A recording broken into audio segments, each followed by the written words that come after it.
Good afternoon, class. Today we are going to learn about the functional structure. Okay, yesterday we already started about functional structure and the organizational structure, and we had learned that the functional structure means the organization which is structured according to function.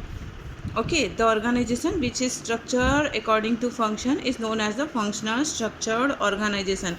Generally it is suitable for the large organization, the organization which is large, which are making a lots of products. For them this type of structure is benefited, otherwise in the small it's not benefited. Okay, now let's go for the advantages. See, the number one advantage, this promotes efficiency in utilization of manpower. Just see here what it is saying. This promotes efficiency in utilization of manpower as employees perform similar tasks. When the employees are performed similar tasks, then the work is automatically efficiency, because we are in a function wise na. That means if all the marketing department is on a one place, function wise means all the marketing department works on a one place.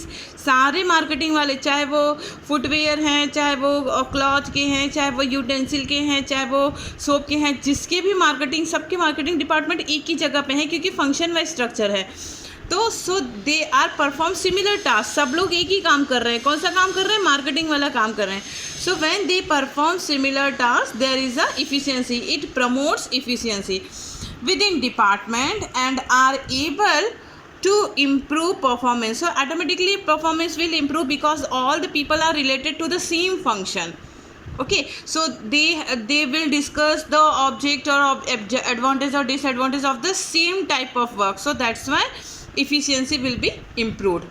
Number 2, it control and coordinate within a department because of similarity in the task being performed. It control and coordinate.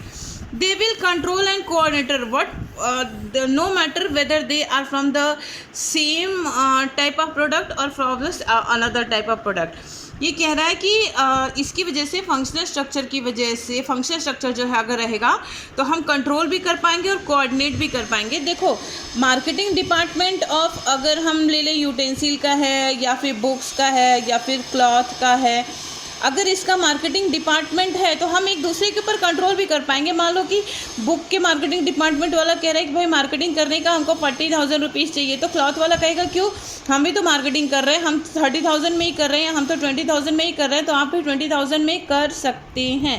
So this type of controlling is there. And number 2, coordination should be there. Coordination should be there. For example, cloth वाला कहेगा book वाले को कि भाई देखो हम वहाँ गए थे तो वहाँ क्लॉथ के साथ साथ बुक की भी डिमांड है. So they will help to each other. Why? Because they are from similar function. क्योंकि वो सिमिलर फंक्शन से बिलोंग करते हैं, इसलिए जो है वो एक दूसरे पे कंट्रोल भी कर सकते हैं, प्लस एक दूसरे की मदद भी कर सकते हैं, कोऑर्डिनेट भी कर सकते हैं.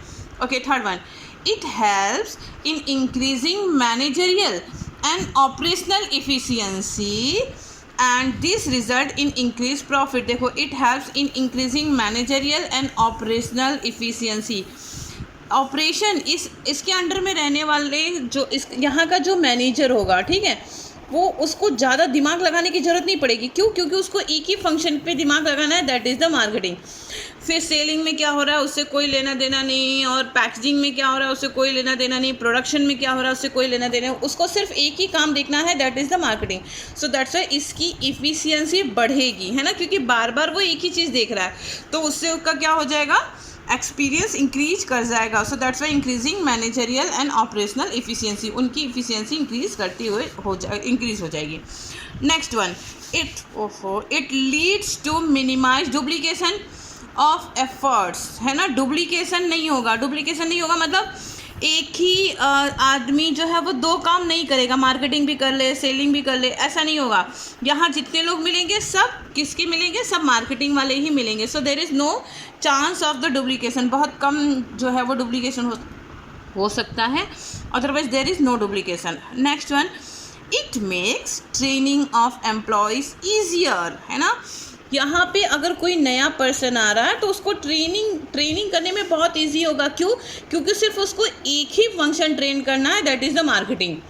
अगर हम उसमें चलें, डिविजनल में चलें और कोई एम्प्लॉय एंटर कर रहा है तो उसको मार्केटिंग भी सिखाना होगा, सेलिंग भी सिखाना होगा, पैकेजिंग भी सिखाना होगा। लेकिन फंक्शनल स्ट्रक्चर में क्या है? फंक्शनल स्ट्रक्चर का एक एडवांटेज है कि if the new employ entered, so it makes training very easy. Why? Because the manager have to explain only about the marketing. उसको सिर्फ मार्केटिंग सिखाना है, नथिंग एल्स। क्लियर हो गया? दिस 1 2 3 4 5 लास्ट वाला फिर से देख लो। It makes training of employees easier. Employee की ट्रेनिंग ईजी हो जाएगी। क्यों ईजी हो जाएगी? क्योंकि उसको सिर्फ और सिर्फ किसके बारे में बताना है? मार्केटिंग के बारे में ही बताना है, nothing else. So these are the advantage of functional structure. Thank you class.